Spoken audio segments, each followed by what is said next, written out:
جی अस्सलाम वालेकुम नाजरीन, मैं हूं आपका होस्ट खालिद शाह और आप देख रहे हैं अफकार न्यूज़। नाजरीन, आपको पता है कि आज ये दूसरा तीसरा हमारा बहरीन में प्रोग्राम है और हम इस हमारे प्यारे शहर बहरीन में जो दुनिया में एक ताकतवर ज़्यादा मुल्क समझा जाता है और आबादी के लिहाज से सबसे एक छोटा मुल्क है।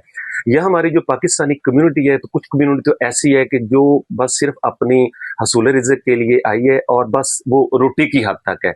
लेकिन अल्हम्दुलिल्लाह यहाँ ऐसे हीरे भी मौजूद हैं कि जिसने शुरू से मेहनत करके आज टॉप 20 में, टॉप 15 लोगों में बहरीन में उनका नाम है। तो आपको पता है कि हम नए प्रोग्राम में एक नई शख्सियत को दावत देते हैं। तो इस वक्त मेरे साथ मौजूद हैं मलक फ़खरुल इस्लाम साहब। फ़खरुल इस्लाम साहब तकरीबन 35 साल से यहाँ बहरीन में मुकीम है। तो आइए उनकी ज़िंदगी के बारे में पूछते हैं कि आज जो उन्होंने एक नाम पाया है, एक गुमनाम ओवरसीज आए थे और आज अल्लाह पाक ने इतनी इज्जत दी है कि मेरा ख्याल है कि वो टॉप 10 या टॉप 15 में उनका नाम है अल्हम्दुलिल्लाह। अस्सलाम वालेकुम मलिक साहब, कैसे हैं फ़खर साहब? ठीक ठाक है, खैरियत है? अच्छा फ़खर साहब, सब थैंक यू। सबसे पहले तो आप अपना तारुफ करवाएंगे कि बहरीन को आपने कैसे चूज किया और पंजाब में एमयू कॉलेज के एक दलेर स्टूडेंट, ठीक है, और आप दूसरी ये भी कह सकते हैं कि बल्कि नॉटी बॉय थे उस वक्त, ठीक है। तो वो सारा जरा अपनी जुबानी, कहाँ से तालीम ली, कैसे बहरीन आए, यूएई आए, पहले बहरीन में क्या किया और आज अल्लाह पाक ने इतनी इज्जत दी है। अल्लाह का शुक्र है जी। मैंने स्टार्ट किया एजुकेशन एमयू कॉलेज से करके, फिर मैंने एक डिप्लोमा किया 3 इयर्स का लाहौर पॉलिटेक्निकल कॉलेज से इलेक्ट्रिक का। उसमें उसके बाद फिर मैंने डिप्लोमा किया पाकिस्तान की लाहौर में, वो POL गैस फैक्ट्री है, वहाँ से डिप्लोमा किया। उसमें वेल्डिंग के सारे जितनी भी किस्म की वेल्डिंग थी वो भी मैंने डिप्लोमा किया, सीखा। All kinds of welding. उसमें argon welding, spot welding, gas welding, so जो मुझे गोल्ड की फील्ड की तरफ ले आया। गुड, बिकॉज वो मैं सारा जानता था, क्योंकि ये तजाद है। ये इतना नफासत का काम और वो दूसरा लोहे का काम, तो ये तो बिल्कुल इनमें तजाद है खुला जी। बस वो ऐसे इत्तेफाक से ही एक दोस्त है तो उनकी वर्कशॉप थी जी, तो मैं जाया करता था, हमारा दौर था उस वक्त माशाल्लाह। तो उनके वर्कर काम कर रहे थे, तो मैंने उसे कहा यार ये इस तरह नहीं, इस तरह करो, तुम गलत कर रहे हो। तो कहेंगे सर जी आप बहु लोग हैं, सूट वूट पहना, आपको क्या ही काम का पता। अच्छा, मैंने कहा अच्छा अगर मैं कर दूं तो। वो सारे स्टाफ खड़े हो गए। तो वो गैस वेल्डिंग यहाँ वही ज्यादा चलती थी, तो मैंने उसे थ्योरी बताई कि भाई जो पीस छोटा है उसको आपने हीट नहीं देनी, जो बड़ा है उसको हीट देनी, तो खुद ही सोल्ड होता जाएगा। जबरदस्त। उससे मजाक उड़ाया मेरा। सो मैंने जब किया तो अल्हम्दुलिल्लाह 100 के 100 पीस मैंने वेल्ड कर दिए और वहां से ये सफर शुरू हो गया। वहां से ये सफर शुरू हुआ। तो ये किस सन की बात है? टॉकिंग 79 और 80 या स्टार्ट 79 और 80, ऑलमोस्ट 80 है, ठीक है। और उसके बाद आप ये गोल्ड के कारोबार जी। में फिर उनकी एक मशीन खराब थी, अच्छा, जो उन्होंने इटली से ऑर्डर की हुई थी। सो वो कास्टिंग मशीन थी, इटालियन कंपनी मारे डी मारे। तो वो उन्होंने कहा ये सब चलती नहीं है ऐसे ऐसे। तो भाई भी जो थे मेरे, वो भी इंजीनियर थे, हमने वो मशीन चलाई। तो मैंने उसका एड्रेस वगैरह ले के, तो इटालियन मशीन थी, तो मैंने उसे भेजा। तो उसने मुझे कहा कि sir send me $100, I will send you the video how to operate this machine. तो मैंने वो उस वक्त बड़ा दौर था, बड़ी बड़ी केसेट जो चलती थी जी जी। खैर मैंने रात को लगानी, तो फजर तक मैं देखता रहता था। मेरा कोई उस्ताद नहीं है माशाल्लाह इस फील्ड में, कोई उस्ताद, गॉड गिफ्टेड, यस अल्हम्दुलिल्लाह। तो मैं देखता था, फिर वो जाके मशीन पे थोड़ा काम करता। 1 महीने बाद मैंने उसे चला।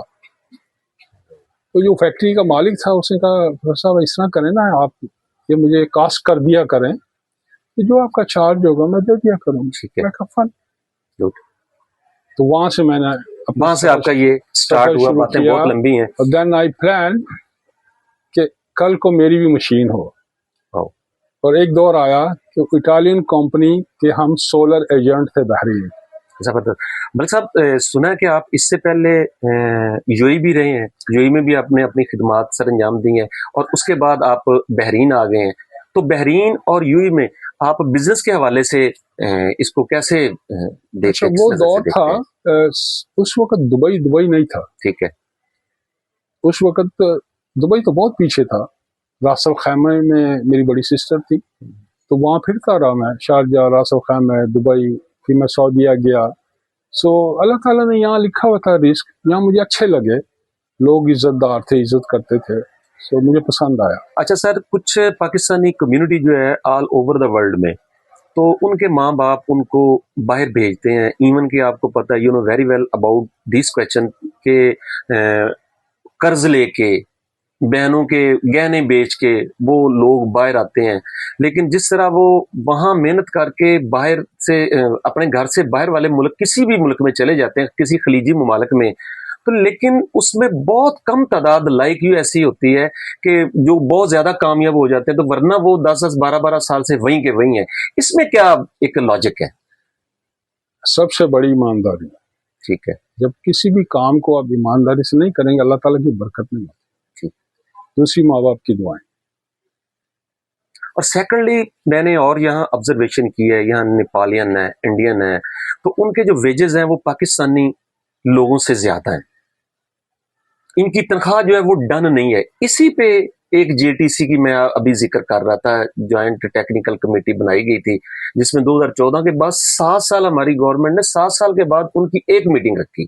ابھی بھی جو اس وقت ہمارے اتاشی ہیں وہ اس پہ کام کر رہے ہیں, لیکن پاکستانی جہاں ہے نا ان کے لیے کوئی ایسا ایم او یو سائن نہیں اس بحرین گورنمنٹ کے ساتھ کیا کہ ان کی جو تنخواہ ہے یا جو ویجز ہے وہ ڈن بیس پہ ہو. لیکن اس کے لیے یہ ہوتا ہے کہ موسٹلی جو پاکستانی آتے ہیں پڑھے لکھے نہیں ہوتے, کوئی ٹیکنیکل کام نہیں ان کے پاس ہوتا. ٹھیک ہے. وہ کیا کرے گا؟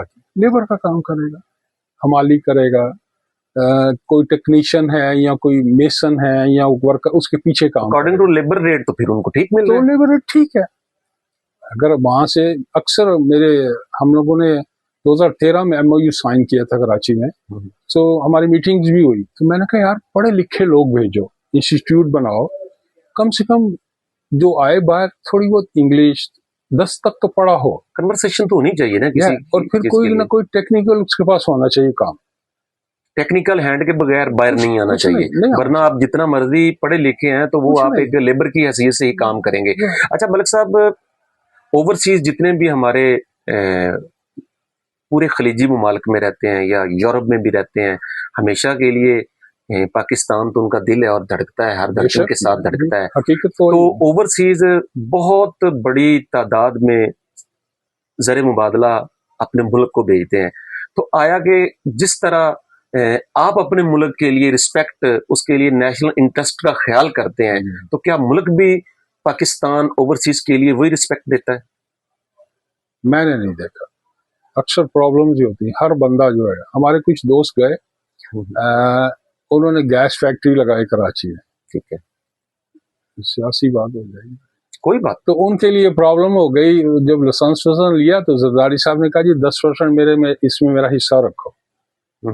اس نے ملینز خرچ کیے, گیس جو سلنڈر نہیں جو ہوتے گھروں میں یوز ہوتے ہیں اس کی لگائی. تو وہ اچھے دوست تھے یہاں پہ, تو انہوں نے کیا کیا, پروفیسر صاحب ایسے ایسے ہو رہا ہے, تو پریشان ہو گئے. وہ سارا کچھ چھوڑ کے بیچ کے واپس آ گئے. تو وہاں عزت نہیں کرتے, وہ کہتے ہیں کہ یہ آ گئے انہیں لوٹ لو. ہم کوشش کرتے ہیں کبھی انویسٹ کریں, کوئی پروجیکٹ کریں. اوکے. تو سر پاکستانی جتنے لوگ یہاں بس رہے ہیں ان کی ایجوکیشن اور صحت کے حوالے سے آپ گورنمنٹ آف بحرین سے سیٹسفائیڈ ہے؟ جی ماشاءاللہ چاہیے. اچھی ایجوکیشن مل رہی ہے, میڈیکل فری ہے. ٹھیک ہے. ایون ہمارے جو امپلائی ہیں ان کا میڈیکل فری ہے, انشورنس پے کرتے ہیں منتھلی, میڈیکل فری ہے. تو آپ سمجھتے ہیں کہ بحرین اوورسیز پاکستانی کے لیے نہیں بلکہ جتنے بھی اوورسیز ہیں ان کے رائٹس کے لیے بھی ہمیشہ کوشاں ہیں اور ان کے روزگار کے لیے بھی؟ جی بالکل کرنا چاہیے. ہمارے میسٹر آتے ہیں, خیر وہ 2 سال یا 3 سال کے بعد چلے جاتے ہیں. تو ایک جگہ میٹنگ ہو رہی تھی, تو میں نے کہا سر آپ آتے نہیں ایسے. میں نے کہا دیکھیں آپ یہاں جو اچھا کر جائیں گے عزت ہماری ہوگی, ہم نے یہاں رہنا ہے. آپ آتے ہیں چلے جاتے ہیں. اب جب آتے ہیں 3 سال ملے, جا کے لوگوں کو ملے, ہیلپ کریں, ایک دوسرے کی ہیلپ کریں, جائیں ملے, منسٹریز میں ملے. تو पाकिस्तानी जो वर्कर है या एम्प्लॉय है या ओवरसीज है उसकी इज्जत मुल्क करवाता है, गुड। मुल्क करवाएगा। तो ओवरसीज के लिए और हुकूमत पाकिस्तान के लिए आप क्या मैसेज देना चाहते हैं, जो आने वाले हैं उनके लिए, और गवर्नमेंट जो उनको टेकर है उस गवर्नमेंट इसकी, ठीक है, लुक आफ्टर जिनका करती है, मिनिस्ट्री ऑफ ओवरसीज है, आप उनके लिए कोई पैगाम? ये देखिए, जैसा मैंने पहले बताया है कि जो पढ़े लिखे आते हैं वो सक्सेस हैं। Good.